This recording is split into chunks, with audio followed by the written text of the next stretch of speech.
Terdapat kehidupan yang sangat beraneka ragam di bumi ini.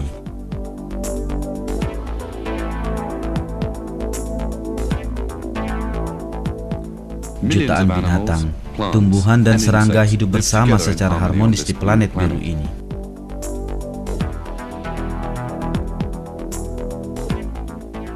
Kehidupan yang beragam ini hanya mungkin terjadi bersamaan dengan adanya keseimbangan yang rumit.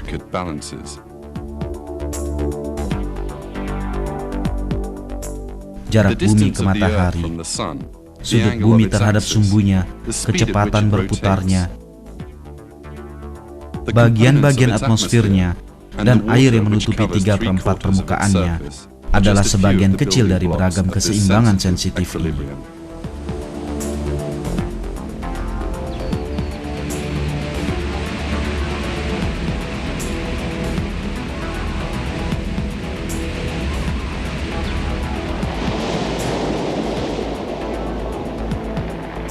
Lautan yang menutupi sebagian besar bumi adalah bagian yang sangat penting bagi keseimbangan bumi.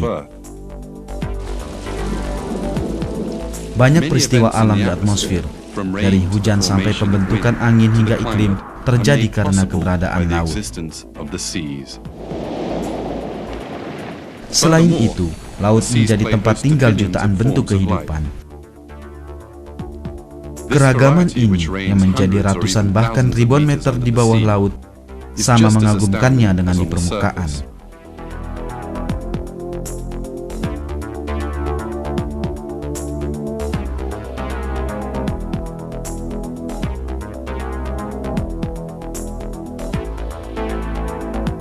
Keindahan dunia bawah laut ini dengan segala yang ada memperlihatkan ciptaan Allah yang tiada tara di mata manusia.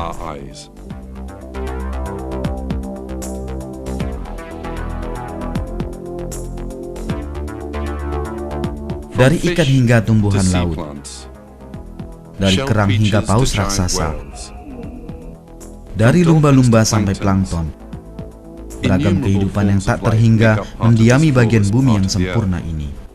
Dalam film ini, hanya sedikit contoh kehidupan bawah laut menakjubkan yang akan dikisahkan. Tapi yang sedikit ini pun dari bagaimana mereka mendapatkan oksigen hingga makanan, dari bentuk tubuh hingga tempat mereka berlindung, dan segala sesuatu yang lainnya memperlihatkan bahwa mereka diciptakan sangat pas sesuai kebutuhannya. Sebab pencipta mereka sama dengan pencipta lingkungan di mana mereka tinggal. Pencipta ini ialah Allah yang Maha Agung, yang Maha mengetahui segala sesuatu di daratan dan di lautan, hingga bagian yang paling kecil sekalipun.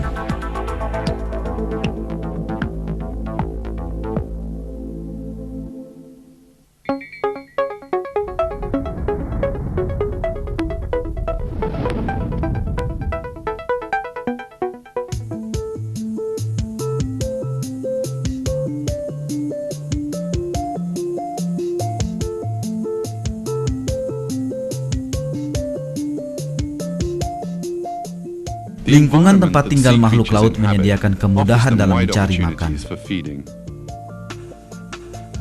Namun, seringkali mereka juga terancam diburu makhluk lain.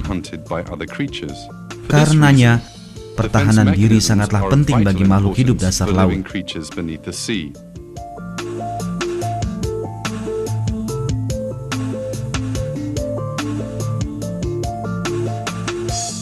Cara pertahanan diri dan berburu mereka sungguh menakjubkan.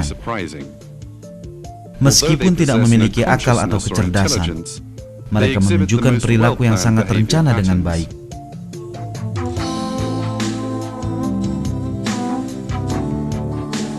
Beberapa dari mereka mempertahankan diri dari musuh dengan menyerupai makhluk lain, dan sebagian lagi menggunakan duri beracun. Ada yang bersembunyi dengan menyerupakan diri dengan warna dan bentuk lingkungan tempat mereka berada. Inilah yang disebut cara kamuflase atau penyamaran. Penyamaran termasuk cara paling menarik dari makhluk laut untuk melindungi diri mereka.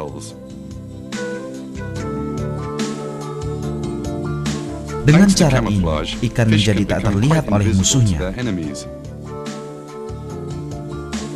Tubuh makhluk hidup ini berpadu dengan lingkungannya hingga tingkat yang menakjubkan.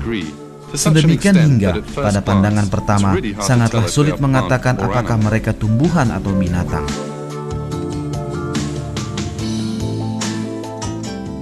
Di antara makhluk yang melindungi diri dengan cara ini adalah ikan kalajengking. Mustahil membedakan ikan kalajengking yang bersembunyi tanpa gerak di antara karang dengan sekelilingnya.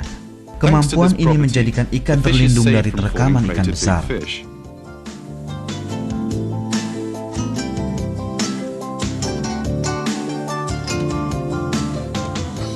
Keahlian ini juga memungkinkannya berburu dengan mudah tanpa terlihat. Ikan kalajengking ini, yang mungkin paling menarik dari jenisnya, menggunakan kukunya sebagai kaitan ketika berenang. Ia bergerak sepanjang dasar laut, selalu siap melindungi diri dari bahaya yang mungkin datang dari sekelilingnya. Dalam waktu singkat, ikan kalajengking segera mengubur diri dalam pasir untuk menyamarkan diri.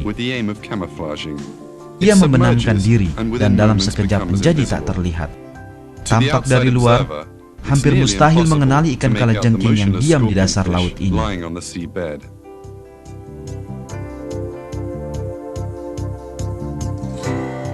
Makhluk lain di dasar laut yang bersembunyi dengan menyamarkan diri adalah kepiting. Ketika ada bahaya, kepiting bersembunyi dengan menenggelamkan diri dalam pasir, berada di sana hingga ancaman berlalu.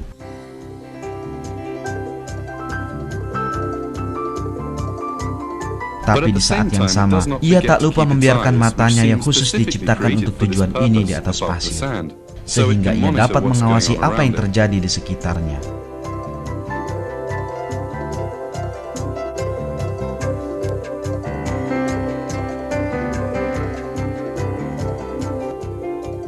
Makhluk laut lain yang menyamarkan diri adalah ikan gepeng. Ketika ikan ini bergerak sepanjang permukaan air, hal sangat menarik terjadi. Ikan merasakan warna dasar laut tempat ia berenang dan segera merubah corak warnanya sehingga menyerupai warna tersebut. Ia dapat berubah dari warna abu-abu mudanya ketika areal berbatu atau berpasir, menjadi corak hijau ketika memasuki daerah yang dipenuhi rumput laut. Ikan ini mendiami areal berpasir, tempat di mana ia mampu menyesuaikan diri secara cepat dengan corak dan warna lingkungannya.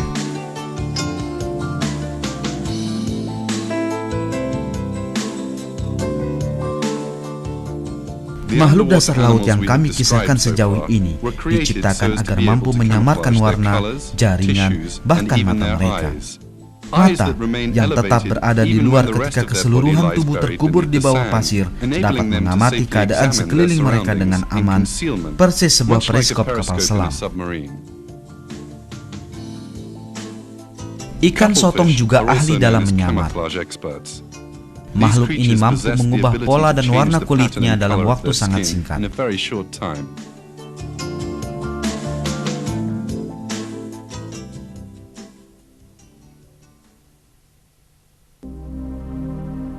Perubahan warna yang tepat pada makhluk-makhluk ini jelas menunjukkan adanya cara pertahanan diri secara sadar.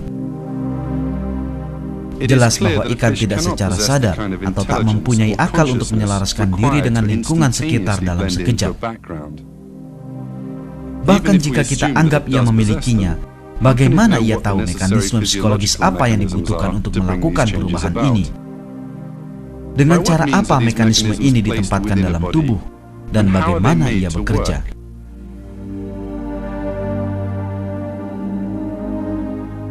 Seekor ikan sederhana yang tidak mampu berpikir, memahami atau merencana, tak mungkin dapat memiliki beragam keahlian ini dengan sendirinya. Jelas pula bahwa sistem rumit ini yang memungkinkan terjadinya perubahan warna mustahil terbentuk pada makhluk-makhluk ini dengan sendirinya. Pencipta keajaiban alam ini adalah Allah yang mencipta semua makhluk hidup dari ketiadaan dan melengkapinya dengan mekanisme pertahanan diri sejak lahir.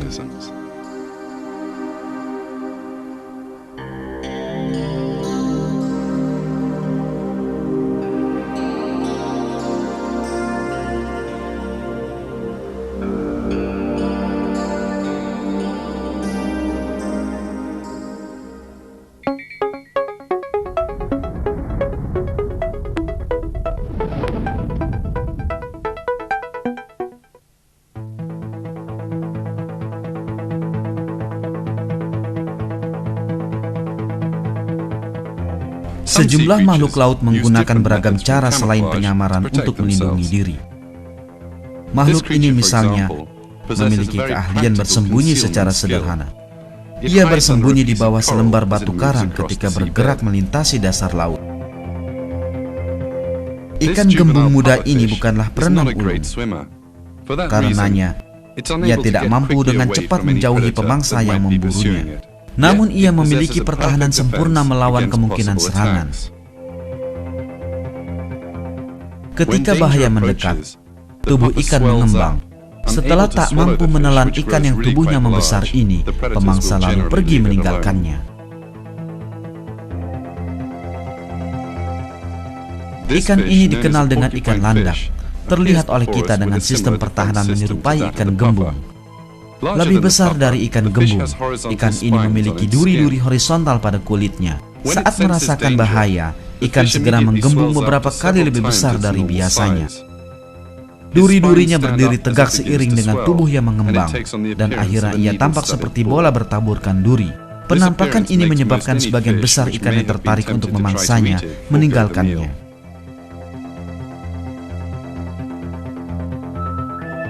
Ketika merenungkan ini, kita memahami bahwa cara pertahanan diri ikan-ikan ini adalah gagasan cerdas dan terencana dengan sangat ahli. Ikan gembung atau ikan landak memiliki sistem tubuh yang dirancang khusus untuk menakuti musuh, sekaligus gerak refleks yang memungkinkan ikan menggunakannya hanya jika perlu. Mustahil bagi makhluk yang tak memiliki akal atau kesadaran ini untuk membuat rancangan tersebut dalam tubuh mereka sendiri, termasuk sistem refleksnya. Jelas bahwa mereka telah diciptakan bersama dengan beragam keahlian ini. Tuhan seluruh alam, Allah, memberi makhluk ini cara pertahanan biologis yang tangguh. Sebagaimana dia melengkapi semua makhluk hidup dengan keahlian yang dibutuhkan untuk beradaptasi dan bertahan hidup di lingkungannya.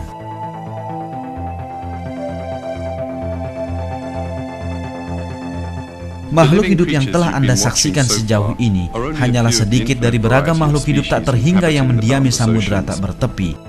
Ribuan jenis makhluk laut lain dilengkapi dengan sarana pertahanan diri yang tak kalah unik dan efektifnya.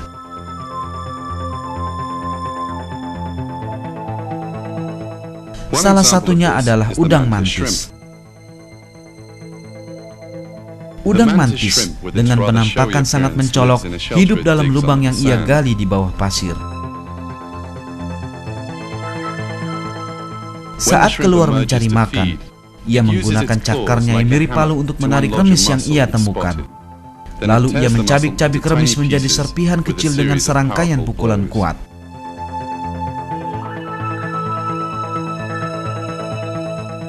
Kini ia mengetahui gurita yang sedang mendekat.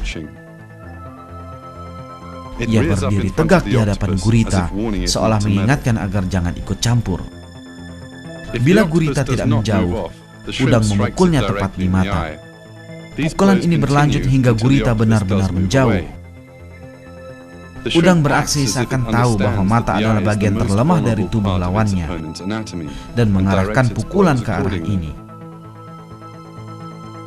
Udang membututi gurita sampai yakin bahwa gurita telah pergi akibat serangannya sebelum kembali memasuki rumahnya.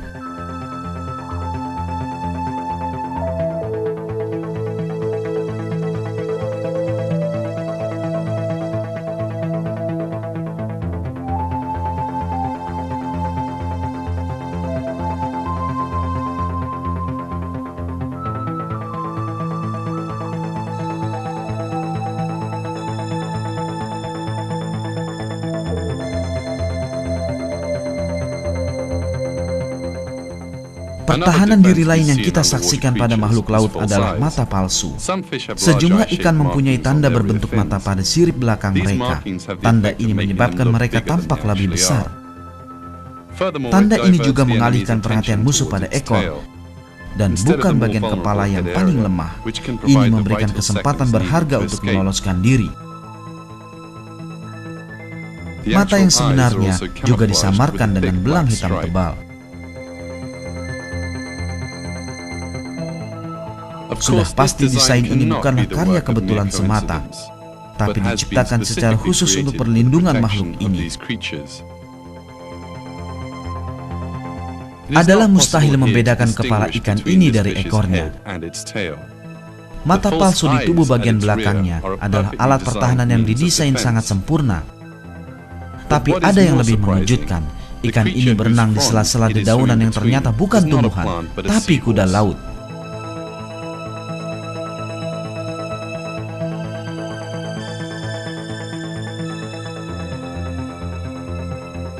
Ikan badut hidup di lingkungan di mana ikan lain tidak mungkin memburunya. Tumbuhan laut ini, tempat ikan badut berenang-renang dengan gembira, ternyata dipersenjatai dengan bisa sangat beracun yang dapat melumpuhkan setiap makhluk hidup yang menyentuhnya. Tapi ikan badut sama sekali tak terpengaruh oleh racun ini. Ini dikarenakan zat transparan dalam kulit ikan yang menetralkan kapsul beracun pada tumbuhan ini. Ketika ikan mendekati tumbuhan, ia perlahan-lahan merendahkan perutnya dan mulai memecahkan kapsul-kapsul ini. Bahan transparan pada permukaan tubuhnya ini menyelamatkannya dari racun yang meledak di atasnya. Dan setelah beberapa kali bersinggungan, ia menjadi kebal terhadap racun. Kini ia dapat hidup berdampingan dengan tumbuhan ini.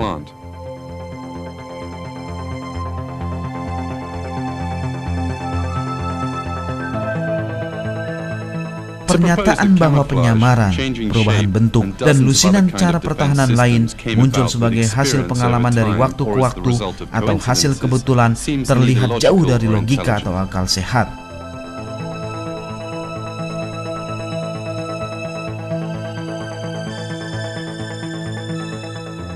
Makhluk hidup yang tak memiliki akal atau logika ini dapat terus hidup karena adanya sistem biologis yang khusus diciptakan bagi mereka. Hanya Allah yang Maha Agung yang memberi mereka semua sifat istimewa ini dan menempatkan mereka di tempat mereka hidup. Dia menyatakan hal ini kepada kita dalam ayat Al-Quran. Dan Tuhanmu Maha memelihara segala sesuatu.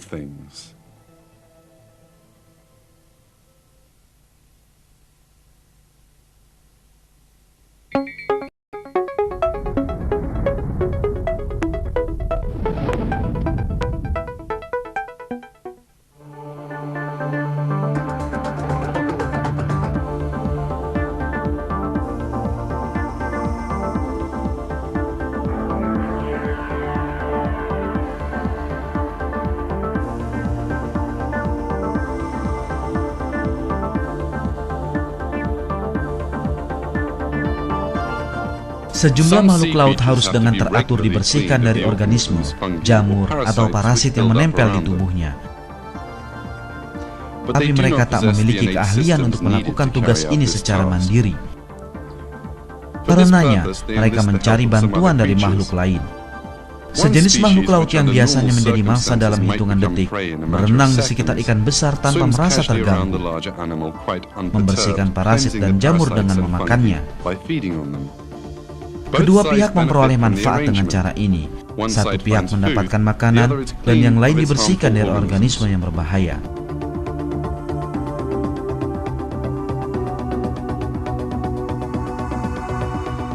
Bahkan, makhluk laut paling menakutkan seperti hiu atau paus raksasa merasa perlu dibersihkan dengan cara ini. Mereka membiarkan ikan-ikan kecil yang melakukan tugas ini berenang mengelilingi mereka dan bahkan memasuki mulut tanpa mencelakai mereka.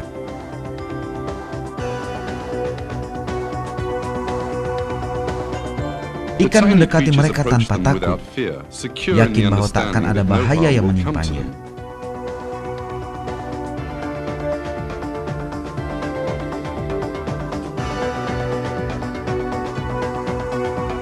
Ikan duri kecil membersihkan parasit mematikan dari kulit ikan kampak berbintik. Selagi ikan berduri mengerjakan ini, ikan kampak berhati-hati untuk tak membuat gerakan yang menakutkannya. Ia membiarkan ikan duri menyelesaikan pekerjaannya, seolah terdapat kesepakatan di antara mereka. Dengan cara ini, ikan kampak mendapati tubuhnya dibersihkan, yang takkan mungkin dengan cara lain.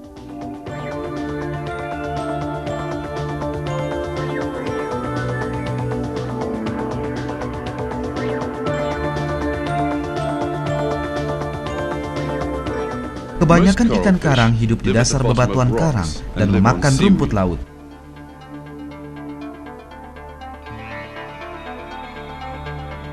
Tapi rumput laut bukan satu-satunya sumber makanan ikan ini. Ikan karang yang kita lihat ini sedang memakan jamur yang melekat pada tempurung penyu laut. Penyu laut yang berenang mengiringi ikan-ikan ini menunggu para ikan untuk menghampirinya.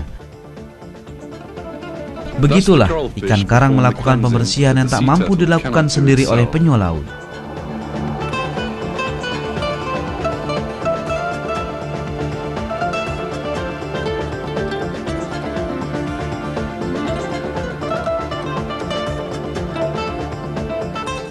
Udang kecil transparan ini bertugas membersihkan organisme yang menempel pada sejumlah ikan. Ikan membiarkan udang berlalu lalang dalam mulutnya. Ia bahkan membuka mulutnya untuk lebih memudahkan pekerjaan udang, dan ia menahannya tetap terbuka. Udang bahkan dapat bergerak bebas pada insang sensitif ikan dan membersihkan dari organisme-organisme yang ada dengan memakannya.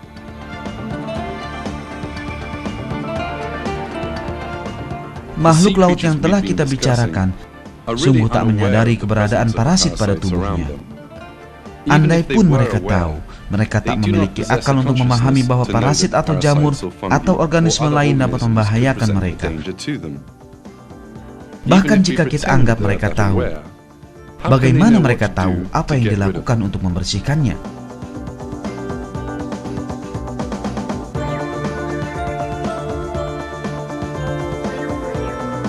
Tapi makhluk-makhluk ini seolah tahu pasti kemana mereka harus pergi ketika membutuhkan pelayanan ini, dan ikan mana yang akan melakukannya. Karenanya, mereka menempuh perjalanan dalam air dan bertemu seolah ada janji sebelumnya dengan makhluk lain di tempat tertentu. Sampai di sini, tak menjadi masalah seberapa bahayanya mereka bagi ikan lain. Mereka tak pernah mencelakai ikan-ikan kecil ini. Bahkan sebaliknya, mereka berubah warna dan melakukan beragam cara agar mereka mau mendekatinya.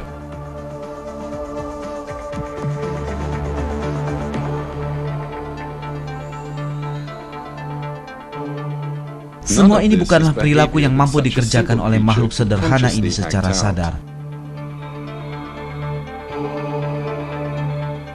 Tidaklah terpikirkan oleh mereka agar saling memiliki pengertian di antara mereka secara sengaja.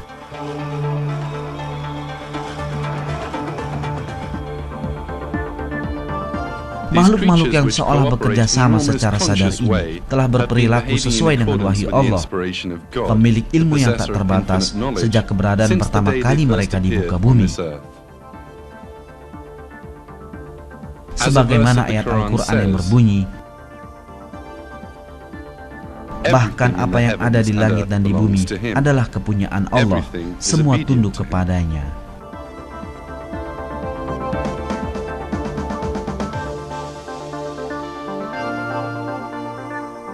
Kehidupan sempurna dalam lautan ini yang tak diketahui kebanyakan manusia dipenuhi pelajaran bagi orang yang berakal dan berhati. Allah menampakkan kekuasaan, ilmu tak terbatas, dan karya seninya pada makhluk-makhluk ciptaannya.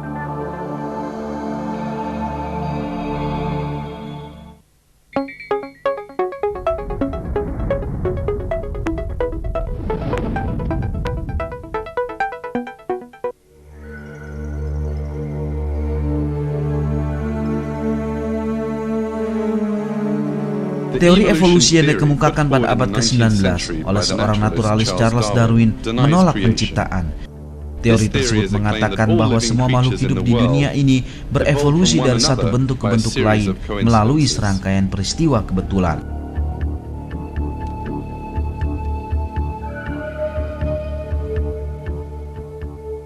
Jika kita mengamati secara seksama ciri-ciri semua makhluk hidup, akan jelas betapa teori evolusi Darwin telah keliru.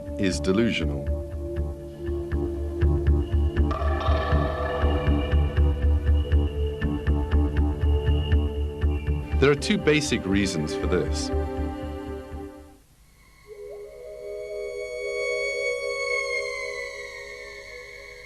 Ada dua alasan utama untuk menjelaskan ini. Pertama, terdapat sistem dan organ yang terlalu rumit dalam tubuh makhluk hidup. Mustahil bagi sistem dan organ ini untuk muncul secara acak dan bertahap sebagaimana klaim evolusi. Organ dan sistem ini menunjukkan bahwa kehidupan diciptakan dengan sangat ahli.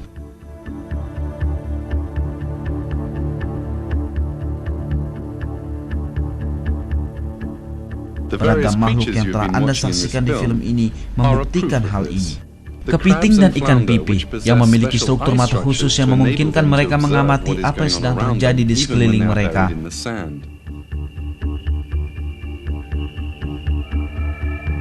Gurita yang memiliki sel-sel khusus yang memungkinkan mereka menyelaraskan diri dengan lingkungan sekitar dengan cepat. Ikan yang menakut-nakuti musuhnya dengan mata palsu pada ekornya, dan lain sebagainya. Semuanya adalah hasil perancangan sempurna. Mustahil untuk mengungkapkan semua ini dengan penjelasan dangkal bahwa mereka adalah hasil karya kebetulan.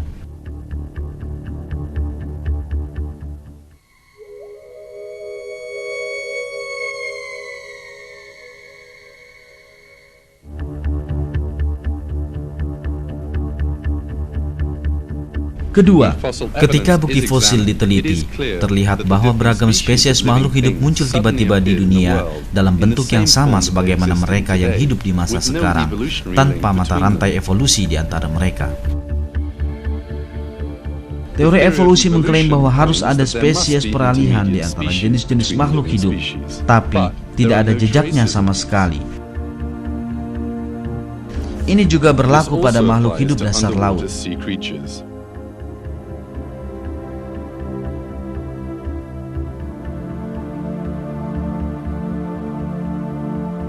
Bukti fosil menunjukkan bahwa spesies ikan tertua yang pernah diketahui muncul secara tiba-tiba dan telah lengkap dengan struktur tubuh mereka masing-masing yang khas.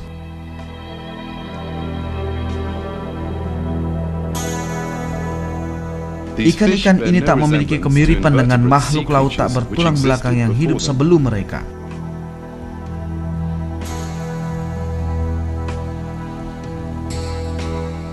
Gerald Todt, seorang paleontologis evolusionis, mengemukakan sejumlah pertanyaan yang tak terjawab ini dalam artikelnya berjudul Evolusi Paru-Paru dan Asal-Usul Ikan Bertulang.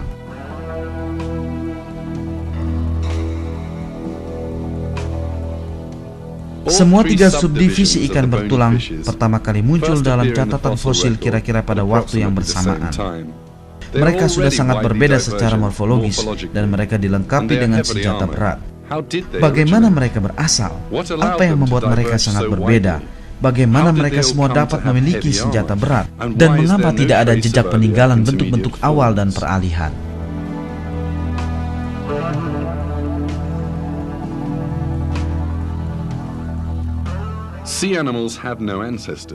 Hewan laut tak memiliki nenek moyang karena mereka tidak berevolusi dari makhluk lain.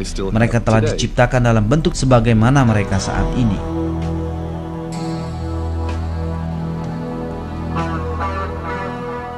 Kelompok makhluk hidup dasar laut lain yang membingungkan para evolusionis adalah ikan listrik.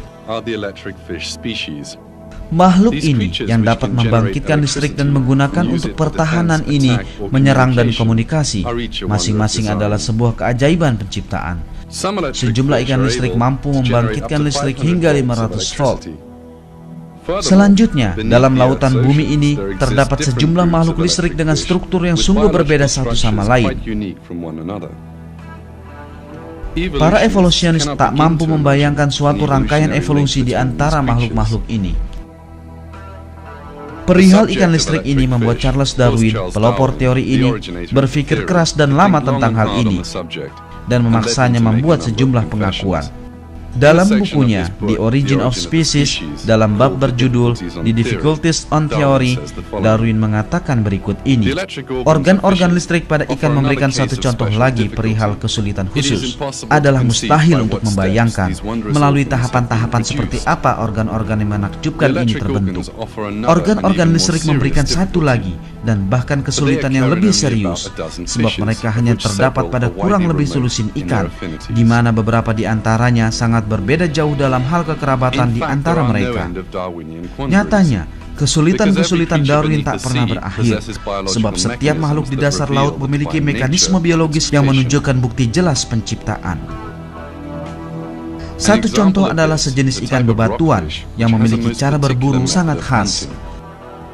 Ia menarik perhatian mangsanya dengan melambaikan organ khusus yang melekat di kepalanya, yang cara kerjanya sangat mirip kail pancing.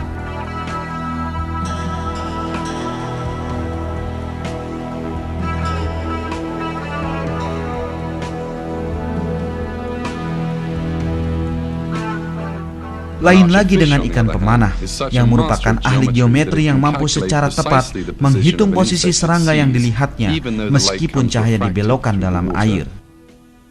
Ia menangkap mangsanya dengan air yang ia semburkan dari mulutnya. Satu jenis ikan yang hidup di Amazon menangkap mangsanya dengan melompat keluar dari dalam air setinggi lebih dari 1 meter. Sekali lagi, dengan perhitungan sudut dan jarak yang sempurna.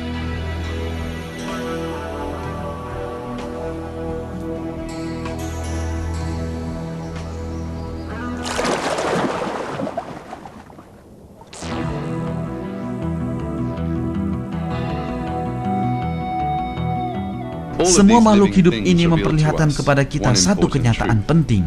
Masing-masing mereka adalah saksi hidup akan adanya Allah yang menciptakan mereka. Masing-masing mereka adalah karya seni dengan organ-organ kompleks, sistem rumit, dan bahkan warna dan bentuk yang sangat khas.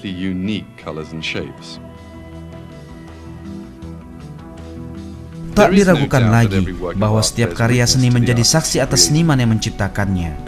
Dan keajaiban penciptaan dalam lautan menampakkan kepada kita kebesaran Allah, penguasa laut, bumi, langit, dan seluruh alam.